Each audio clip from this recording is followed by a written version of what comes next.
மூன்றாவதாக அங்காரகன் என்று சொல்வார்கள். அவருக்கு பூமி காரகன் என்று பெயர், செவ்வாய் என்றும் பெயர். இந்த செவ்வாய் நம்ம ஜாதகத்திலே இருந்தால்தான், நல்ல ஒரு உச்சத்திலே இருந்தால்தான் நமக்கு சொந்த வீடு இருக்கும். அந்த சொந்த வீட்டில் நம்ம இருக்கணும் அப்படின்னாக்கா நம்ம ஜாதகத்தில் செவ்வாய் கிரகம் நீச்சமாகக்கூடாது. அப்போ தான் நம்ம சொந்த வீட்டில் இருக்க முடியும். அந்த வீட்டை, பூமியை தரக்கூடியது அங்காரகன், செவ்வாய் என்று சொல்லக்கூடியது.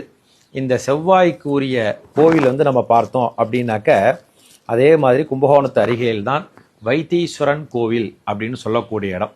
அங்கே தான் அங்கே பார்த்தோம் அப்படின்னா மூலஸ்தானத்து சுவாமி அம்பாள் பெயர் தையல் நாயகி அம்பிகா சமேத வைத்தியநாத சுவாமி என்று பெயர். அங்கே முருகப்பெருமானுக்கும் ரொம்ப விசேஷமான க்ஷேத்திரம். செவ்வாய்க்கு அதிபதி முருகப்பெருமான்.